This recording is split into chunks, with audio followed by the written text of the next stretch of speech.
భారత ప్రభుత్వం మన తెలుగు వారైనటువంటి తెలుగు గడ్డ మీద పుట్టినటువంటి ఉమ్మడి వరంగల్ కరీంనగర్ బార్డర్లో పుట్టినటువంటి తెలుగు బిడ్డ గౌరవనీయులు పెద్దలు క్రీస్తేసులు శ్రీ పివి నరసింహారావు గారి భారత ప్రధానిగా చేసి వారిని ఈరోజు కేంద్ర ప్రభుత్వము వారికి ఏదైతే మన భారతదేశంలో అత్యున్నతమైనటువంటి పురస్కారాన్ని భారతరత్నను ఈరోజు ప్రకటించడం జరిగింది. ఇది యావత్ తెలుగు ప్రజలందరికీ గర్వకారణం. ఎందుకంటే వారు ప్రపంచవ్యాప్తంగా కూడా పివి నరసింహారావు గారు ఈ ప్రాంతానికి కాదు, తెలుగు రాష్ట్రాలకే కాదు, యావత్ దేశానికే సేవ చేసినటువంటి మహా ఉన్నతమైనటువంటి నేత. వారు మన ఆంధ్రప్రదేశ్ ముఖ్యమంత్రిగా పనిచేశారు. భారతదేశానికి అతి కష్ట పరిస్థితిలో ఉన్నటువంటి భారత్ని ఆ రోజు ఇష్ట పరిస్థితిలో ఉన్నది భారతదేశము. అటువంటి పరిస్థితిలో ప్రధానిగా ఉండి ఆర్థిక సంస్కరణలు చేసినటువంటి మహా ఉన్నతమైనటువంటి నేత. వారు 18 భాషలు అనార్గంగా మాట్లాడినటువంటి వ్యక్తి. వారు ఆ రోజు ఉన్నటువంటి కాంగ్రెస్ ప్రభుత్వం వారిని అవమానపరిచింది. ఏ మాత్రం వారు కాంగ్రెస్ ప్రభుత్వ ప్రధానిగా చేసినా కూడా ఆ పార్టీ ఒక తెలుగు వారిని వారు చనిపోతే కూడా పట్టించుకోలేదు, వారికి సరి అయిన ఘాటు ఏర్పాటు చేయలేదు. అయినా కాకుండా ఎవరైతే దేశానికి సేవ చేసిన దాంట్లో ప్రథమ స్థానంలో ఉన్నారో పివి నరసింహారావు గారిని ఈరోజు భారతదేశంలో పరిపాలిస్తున్నటువంటి నరేంద్ర మోడీ మన భారతదేశానికే కాకుండా యావత్ విశ్వాన్ని మొత్తం కాకుండా అగ్రగామిగా ఉండి నడుపుతున్నటువంటి నరేంద్ర మోడీ గారు ఈరోజు పివి నరసింహారావు గారిని గుర్తించి మన భారత ప్రభుత్వము ఈరోజు వారికి భారతరత్న ప్రకటించడం జరిగింది. అది మన తెలుగు వారందరం గర్వించదగ్గ విషయం. కానీ ఏదైతే భారతదేశంలో భారతదేశాన్ని ప్రపంచవ్యాప్తంగా కూడా విశ్వ గురువుగా తయారు చేయడం కోసం కంకణం కట్టుకున్నటువంటి వ్యక్తి ఎవరంటే మన దేశ ప్రధాని మోడీ గారు. దేనికంటే ఇదే నిదర్శనం.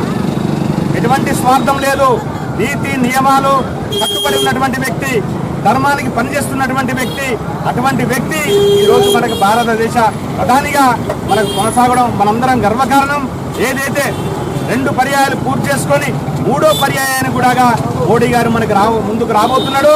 ఈ వస్తున్నటువంటి ఎన్నికల్లో భారతీయ జనతా పార్టీకి అత్యధికంగా ఓట్లేసి ఏదైతే 303 సీట్లు ఉన్నటువంటి భారతీయ జనతా పార్టీ రేపు రాబోయే పార్లమెంటులో 400+గా కొనసాగుతుంది. ఈ సందర్భంగా తెలియజేస్తూ మరొకసారి నరేంద్ర మోడీ గారికి ధన్యవాదాలు తెలియజేయవలసిన అవసరం ఉన్నది. మానుకోట జిల్లా ప్రజల పక్షాన, పార్లమెంటు పక్షాన కాకుండా అందరం కూడా ముక్త కంఠంతో దేశ ప్రధాని అయినటువంటి కేంద్ర ప్రభుత్వానికి నరేంద్ర మోడీ గారికి ప్రత్యేక ధన్యవాదాలు తెలియజేస్తున్నాం. జై హింద్, జై భారత్, భారత్ మాతా की జై. भारत माता की जय, भारत माता की जय, जय माता, भारत माता, जय जय माता, भारत माता, भारत माता की जय. नरेंद्र मोदी गारी नायकत्व, नरेंद्र मोदी गारी नायकत्व.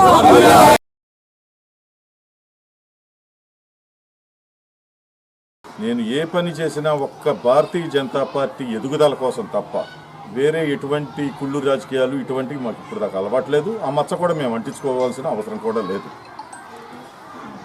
అలాగే ఇంతకాలం నుంచి పవర్లో లేకపోయినా ఏదో ఒక పార్టీకి వెళ్తే ఏదో ఒక పదవి దొక్కుతుంది, ఏదో ఒకటి మనం పైరవీలు చేసుకుని పదవులు 4 రూపాయలు సంపాదించుకుంటాం అనుకోకుండా ఇంతకాలం జెండా మోసిన కార్యకర్తలు, మీలాంటి కార్యకర్తల వల్లే స్టిల్ భారతీయ జనతా పార్టీ ఈ పొజిషన్లో ఉంది దేశంలో. అందుకు మరొక్కసారి మీ అందరికీ ధన్యవాదాలు.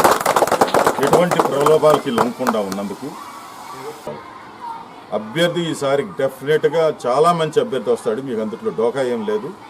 అభ్యర్థి ఎవరైనా సరే మనం గెలవటం ఒక్కటే. మీకు అర్థమైందా? గెలవటం ఒక్కటే మన టోటల్ మండలానికి ఉపయోగపడే కానీ, మీ గ్రామానికి ఉపయోగపడే కానీ, మన పార్టీ నుంచి ఏమేమి చేయించవచ్చో మీరందరూ కలిసి కూర్చొని ఒకసారి ఆలోచించి దృష్టికి తీసుకురండి. నేను డెఫినెట్గా 100% ఎఫర్ట్స్ పెడతాను. సో అలాగే కొత్త జాయినింగ్స్ కూడా ఏదన్నా ఉంటే కనుక దృష్టి పెడదాం.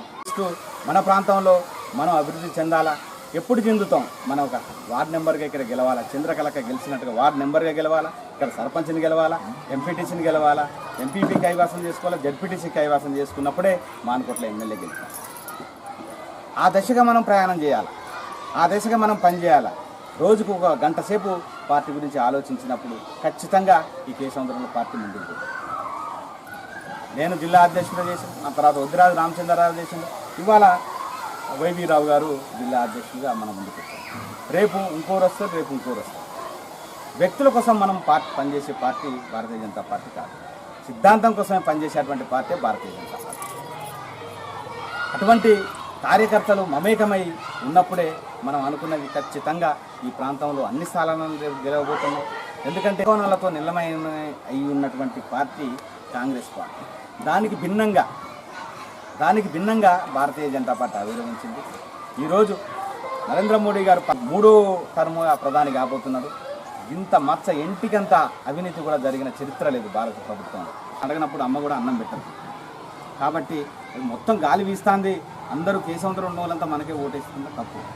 మన వంతు బాధ్యతగా, కార్యకర్తగా, బూత్ అధ్యక్షుడిగా, శక్తి కేంద్ర ఇన్ఛార్జిగా, మండల కమిటీ సభ్యులుగా, జిల్లా నాయకులుగా మనం అందరంగా కూడా ప్రజల దగ్గరికి వెళ్ళవలసిన అవసరం ఉన్నది. మోడీ గారిని 3వసారి ప్రధాని చేయాలి కాబట్టి మనం ప్రజల దగ్గరికి వెళ్ళి అడిగినప్పుడే వాళ్ళు వెయ్యాలన్న ఆలోచన ఉన్నది. మనం ఒకసారి దానికి కొంచెం కోఆపరేషన్ చేసి అడిగినప్పుడే ఆ ఓటు మనకి వైపు వచ్చే అవకాశం ఉంటుంది.